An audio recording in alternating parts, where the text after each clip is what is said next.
Agora um vídeo agora que fala sobre design generativo no que tange a uma peça, ao desenho de uma peça mecânica, um braço mecânico, tá? A gente vai ver agora nesse vídeo como o rapaz consegue, eu já adiantei um pouquinho a parte que mais interessa, né? Como o rapaz consegue projetar uma peça mecânica por designer generativos. Vamos aqui aumentar aqui o som aqui, vamos lá ver. Geometria proposta pelo design generativo, que é através do recurso aqui de Conceptual Design. Nessa ferramenta, nós vamos acessar e definir qual é a porcentagem de massa que nós precisamos manter ou remover do nosso modelo. E aí podemos avaliar qual é a geometria proposta pela ferramenta. Notem que pela visualização, é uma visualização simplificada, a gente pode no slider aumentar ou diminuir esse parâmetro, colocar o valor de massa desejado, dentre outros. A partir desse momento, nós podemos também utilizar uma ferramenta para gerar uma geometria otimizada com uma forma mais interessante do ponto de vista CAD, né? Ou seja, uma forma mais bacana. Bom, só vou dar um adendo aqui, pessoal. O que acontece é o seguinte, continuando com a linha de raciocínio do design generativo, você vê que ele estabelece parâmetro, aqui ele está estabelecendo um parâmetro só, né? Mas vai ter outros vídeos, principalmente da parte de arquitetura, na qual vão ser definidos vários parâmetros. E o conceito do design generativo é esse mesmo, tá, pessoal? O humano ele define os parâmetros e o computador, com base nesses parâmetros, consegue fazer o design da peça, da arquitetura, ou seja lá o que for, né? Vamos dar continuidade aqui. Essa geometria gerada é uma geometria sólida que pode ser exportada, e, portanto, a gente pode fazer posteriormente a sua exportação. Antes mesmo de fazermos a exportação, dentro da própria ferramenta de design generativo, nós podemos gerar o modelo CAD, como nós falamos, do corpo sólido, e aí na ferramenta de design generativo mesmo, fazer a validação, ou seja, rodarmos novamente a nossa análise estrutural e avaliar se o nosso componente, a nossa proposta, né, de design, ela vai ser aprovada conforme as configurações que foram utilizadas previamente. Dessa forma, antes mesmo de fazermos todo um retrabalho CAD, né, ajustar geometria, etc., nós vamos já validar essa proposta. Ou seja, confirmando que ela vai suportar o carregamento necessário, os requisitos do nosso projeto, nós vamos então dar andamento.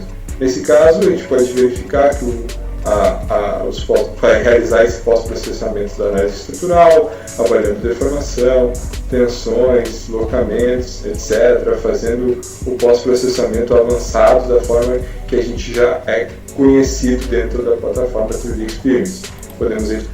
Bom, fazer só um adendo aqui, pessoal, vocês estão vendo a seriedade da coisa, né? Essas peças, eu não sei para qual é o propósito dessa peça, mas de qualquer forma são peças mecânicas, né? Você vê que a coisa realmente é séria mesmo, né? Esses parâmetros, o profissional ele faz na confiança, né, de que a máquina vai conseguir realizar, né, com base em parâmetros até vamos dizer assim, parâmetros de segurança, né? Ou seja, o que for, né?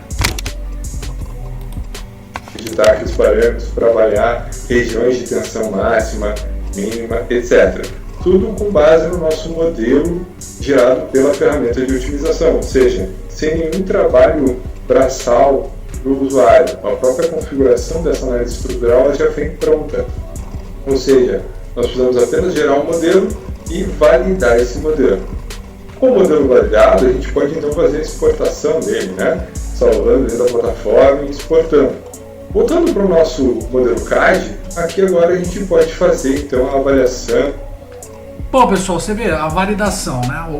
Como ele diz aí, né? Digamos, seria a conclusão, né? Depois de atingir o objetivo. Agora vai ser uma parte agora muito interessante, pessoal. Agora vocês vão gostar dessa parte que ele vai estar explicando todo o propósito de tudo isso.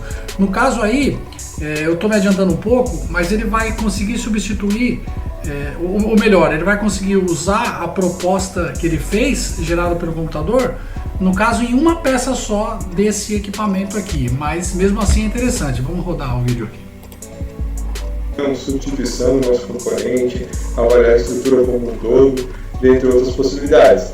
Gerado o modelo CAD, a gente pode importar a ferramenta CAD desejada, como por exemplo SolidWorks, e aí na montagem substituirmos pelas peças que nós desejamos. Nesse caso a gente pode ver aquela ferramenta, aquela proposta de CAD, né? Porém a gente também pode, a partir de um modelo CAD, gerar uma nova proposta CAD, né? Com base no design generativo, gerar um modelo CAD. Como nesse caso aqui, um modelo estruturado similar ao caso anterior, né? Porém já modelado de forma paramétrica dentro da nossa ferramenta CAD. E aí, com o modelo totalmente otimizado, a gente garante que estamos ganhando tempo, né? Só uma pausinha aqui, pessoal, você vê que houve a troca do modelo, tá? Os dois atingiram o mesmo objetivo, né? Conseguiram fazer o design com base em todos os parâmetros, né? Mas, como o próprio design generativo faz, ele dá várias opções, né? E você pode ver aí que ele mudou a opção, né? E ganhando também em capacidade de recursos, ou seja, a gente tem menor custo de matéria-prima e todos os derivados que nós temos aqui, como por exemplo, atuadores e cilindros do nosso robô, que como o nosso sistema tem uma massa inferior, nós também podemos diminuir alguns outros componentes, ou seja, além de ganhos diretos de massa, nós temos ganhos indiretos na estrutura do nosso conjunto. Eu agradeço a sua atenção. Todo prosseguimento aqui, pessoal, aqui eu vou falar sobre design generativo na parte de arquitetura, né? Vou mais exemplificar do que falar, né? Tem um vídeo aqui de 6 segundos, pessoal. Eu quero que vocês vejam que coisa incrível aqui na parte de arquitetura.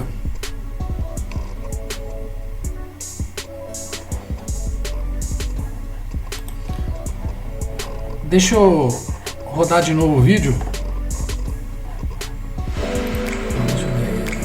Desculpa, pessoal, deixa eu rodar de novo o vídeo aqui. Olha só que interessante, pessoal, tá vendo? Conforme muda os metros quadrados, né? Conforme vai estendendo tanto a largura como o comprimento da arquitetura, ele vai mudando os cômodos, acho que não só os objetos, como também os cômodos. Vamos dar uma olhadinha aqui de novo. Tá vendo? Ele faz uma alteração completa, ó. E no caso é uma proposta de arquitetura conforme muda a metragem da casa ou do apartamento, né?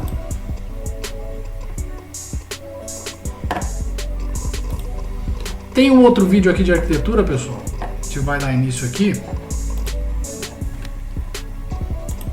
Vamos ver aqui, design generativo também em arquitetura, né?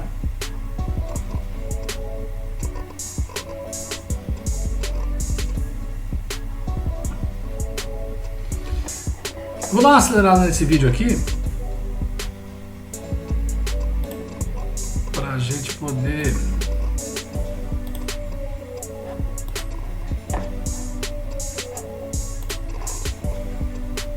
Bom, essa parte aqui, pessoal, ele está mudando os parâmetros, tá? Ó, ele mudou um parâmetro. Provavelmente ele vai... Ó, tá mudando um outro parâmetro, entendeu? Esses parâmetros aqui ele está definindo e mudando, né?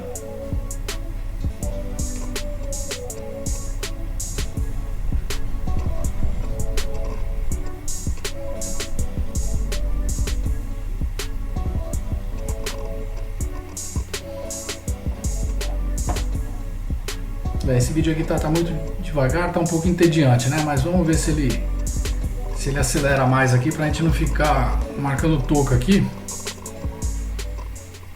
O interessante é ir direto no ponto aqui, vamos ver, ó, aqui ele tá alterando os parâmetros, até aí tudo bem, mas tá muito...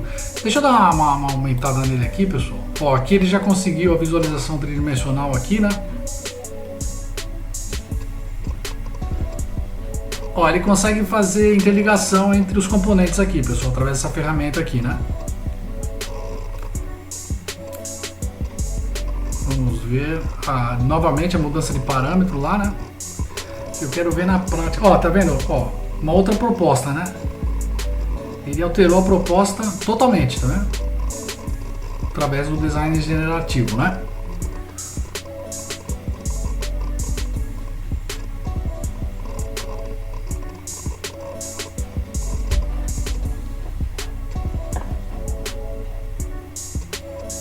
Bom, Tá certo aqui, pessoal, aqui são muitos detalhes.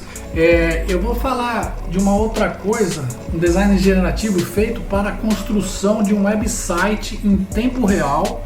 A pessoa desenha e no momento que ela está desenhando, ela começa a fazer um site. O site começa a ser projetado através de códigos, né? Vamos dar uma olhada aqui, ó.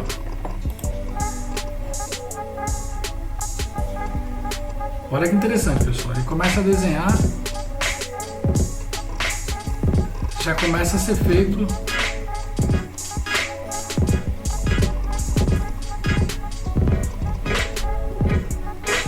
essa empresa é uma empresa que lida com design generativo, tá?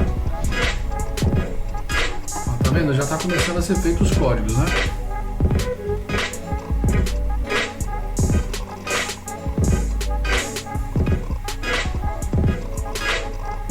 Site responsivo, né?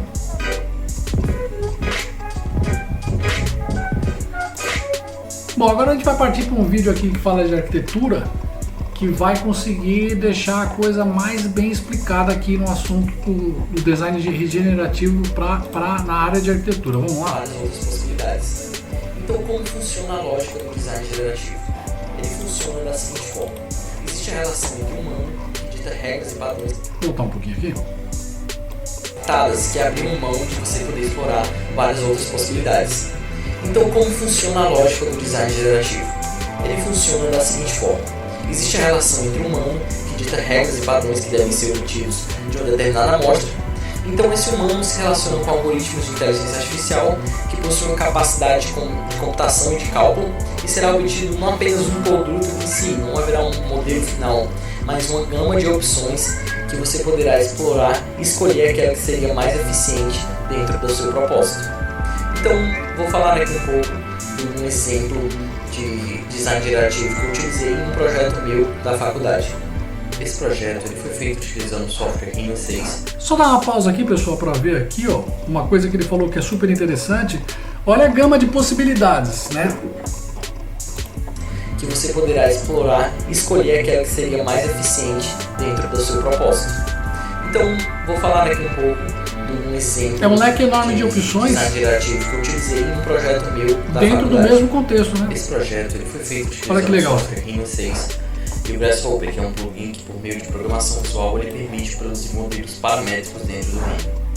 O foco desse projeto era fazer uma estrutura com base hexagonal que fosse utilizada num pavilhão para uma área pública da minha universidade. Então, era uma estrutura que tinha como base uma linha muito orgânica. Então surgiu o questionamento de qual seria a posição ideal para alocar esses pilares dentro dessa malha. Além disso, para fazer uma análise estrutural paramétrica, foi utilizado um add-on do Grasshopper chamado Caramba 3D. Ele permite que o software faça análises estruturais. Então, dessa forma, foi criado um algoritmo que nada mais é que uma sequência de passos feita pelo computador. Então, se for por ordem, quais seriam esses passos? Primeiro, criar um grid hexagonal, depois reduzi-lo a apenas uma específica polyline, dividir esse grid em pontos, transformar em uma estrutura e que os componentes do Caramba eles façam uma análise da estrutura de tração e compressão para poder fazer e saber quais seriam os pontos-chave para alocar os pilares. Então é importante notar que os pilares estão alocados como se fossem numbers sliders, ou seja, eles são 4 pontos dentro desse número de pontos dessa estrutura que eles são variáveis. Então, Bom, pessoal, deixa eu fazer um adendo aqui, não interrompendo à toa.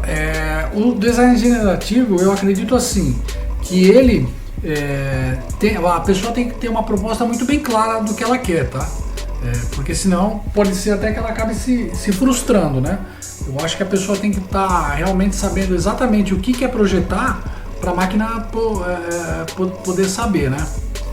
Eu acho, esse é que é o mais importante, né? A pessoa ter clareza no que quer, né? Podem ser qualquer um desses pontos. Então note que ao mudar o local dos pilares, a simulação de deformação dessa estrutura também se modifica, porque mudou. Então, como encontrar a posição ideal para esses pontos de apoio? Aí que entra o design generativo.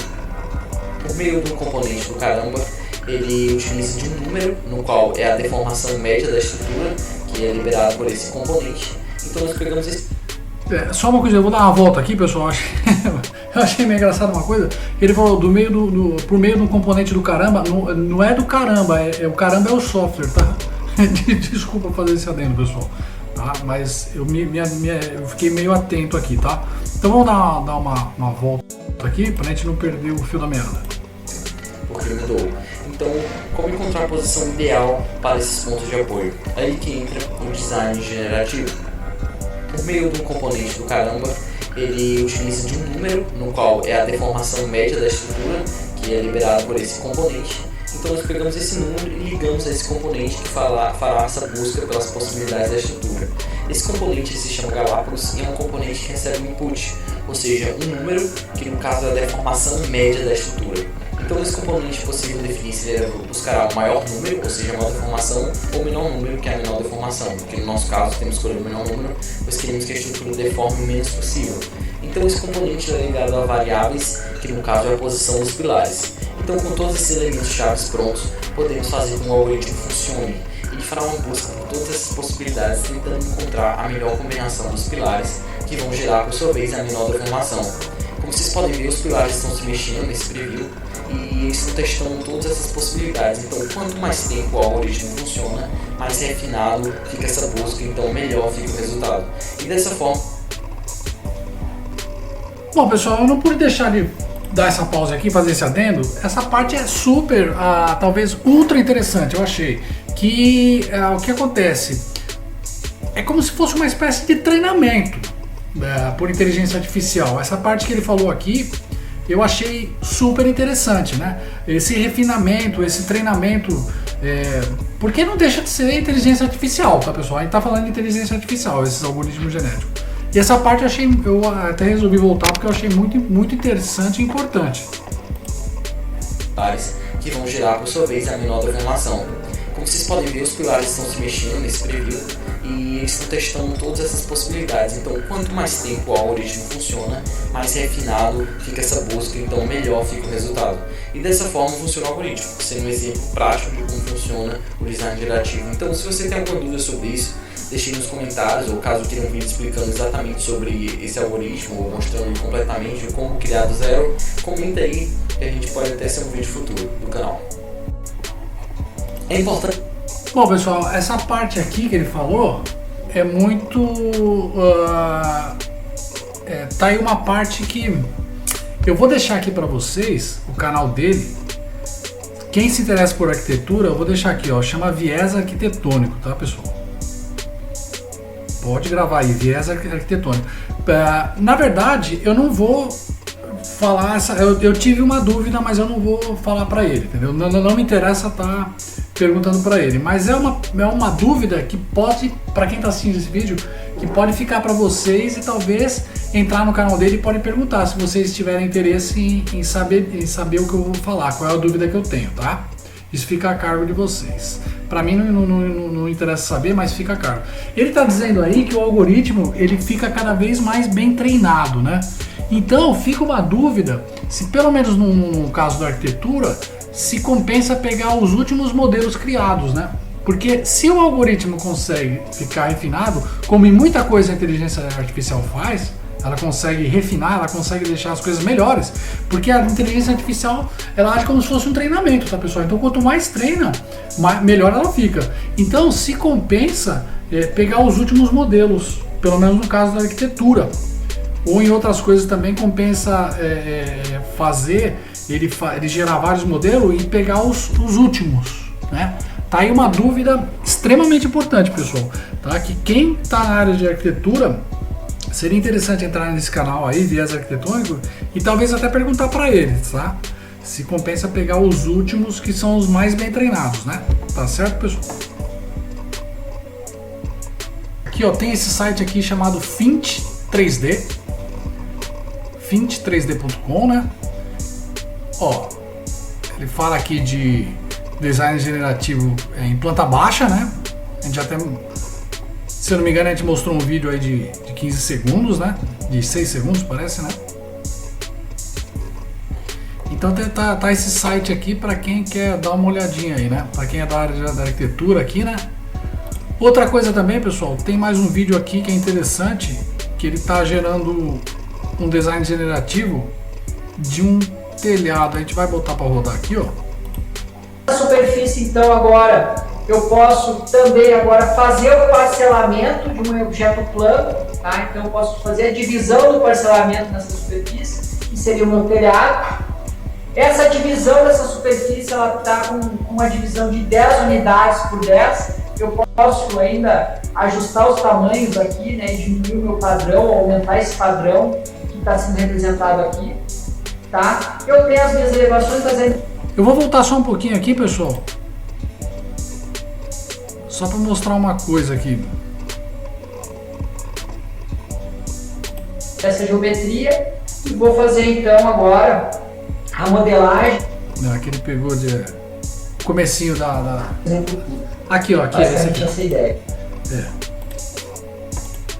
A curvatura do meu projeto aqui define essa curvatura desse Foi aí que telhado, começou, né, exemplo, essa parte do telhado. Basicamente essa ideia, tá? Então eu estou no momento de estudo de massa aqui, então eu criei a minha curva e agora essa curva eu vou criar um volume dela, né? Na verdade uma superfície, né? Que só tem um contorno e tem uma superfície. Então vou gerar então agora a superfície dessa geometria e vou fazer então agora a modelagem de uma superfície. Então essa superfície aqui ela está com uma extrusão linear, né?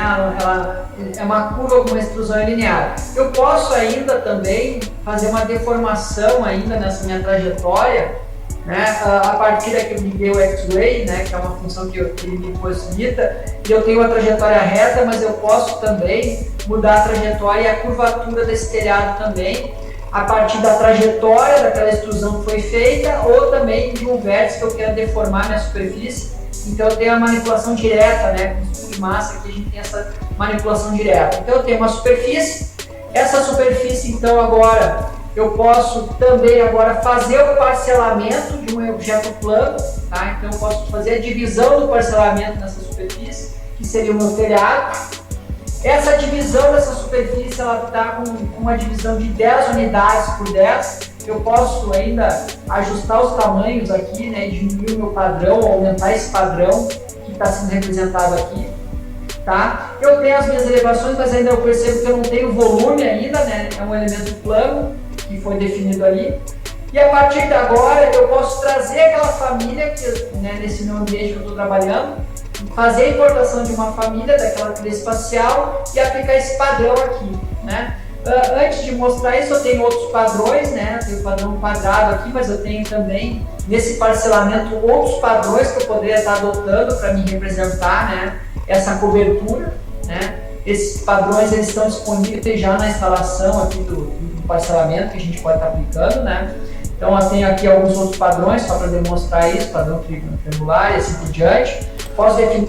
Bom, só vou fazer um adendo aqui, pessoal. Aqui no caso, ele não está como os outros exemplos que eu te mostrei, que eu mostrei para vocês, ele não está dando os parâmetros e o computador não está criando vários parâmetros, não. Aqui o que acontece? Ele está forçando um parâmetro e depois você vai ver o resultado final, entendeu? Ele vai conseguir se adaptar. O objeto ele vai se adaptar à geometria aqui. Mas, na verdade, vamos dizer assim, é uma outra concepção do design generativo, né? Ele não está aí colocando os parâmetros e pedindo para o computador dar várias opções para ele. Não, ele está forçando uma determinada opção, só que você vai ver o resultado final. Talvez seja aí um outro conceito do design generativo ou uma outra utilização do design generativo. Vamos dar continuidade, pessoal. Tem ali vidro nesses padrões, né? Tem perfil plano. Então aqui agora eu vou só carregar então a minha família para essa minha estudo de massa aqui, exatamente aquela treliça que a gente tem modelado como uma família. E no momento que eu carrego essa treliça, me dá a condição agora de pegar e aplicar o padrão da treliça ao meu projeto, né? Então esse momento aqui é simplesmente aquele momento do cafezinho que eu sempre brinco, né? Porque agora é deixar o software fazer a parte braçal, né? Que é a modelagem daquele padrão numa... Bom, reiterando o que eu disse, pessoal, ele tá usando o design generativo de uma outra forma, né? Ele está forçando um designer, né? E obviamente eu já vi esse vídeo, você vai ver que ele vai conseguir fazer com maestria, encaixar perfeitamente, ele se adaptar, o objeto se adaptar exatamente à geometria. Cada peça, cada objeto vai ser diferente do outro, vocês vão ver no resultado final. Mas no caso aí, tá se utilizando o design generativo de uma outra forma, né? Vamos dizer assim, ele tá usando esse recurso, esse poder de design generativo, mas não de uma forma assim, de colocar os parâmetros e o computador dar várias opções. Não, aqui aí ele está forçando a opção que ele quer, né? Mas não deixa de ser uma grande utilidade no design generativo, né? Uma superfície que foi a superfície que a gente modelou aqui. Então esse tempo é natural, a gente não pode penalizar o software e fazer cálculo matemático, né? Mas ainda, se a gente pensar ainda, né, é um tempo até relativamente pequeno de cálculo que ele está fazendo para fazer o posicionamento daquele padrão, daquela treliça que eu acabei de carregar, nessa superfície orgânica que foi criada aqui com 3 cliques, basicamente. Então aqui ele está mostrando o status do processo e está finalizando agora e fazendo agora o povoamento, então, do meu telhado com a minha treliça ali espacial sendo dividida ao longo do caminho. Então eu posso até ligar aqui a alternativa de realismo para a gente ver, ó.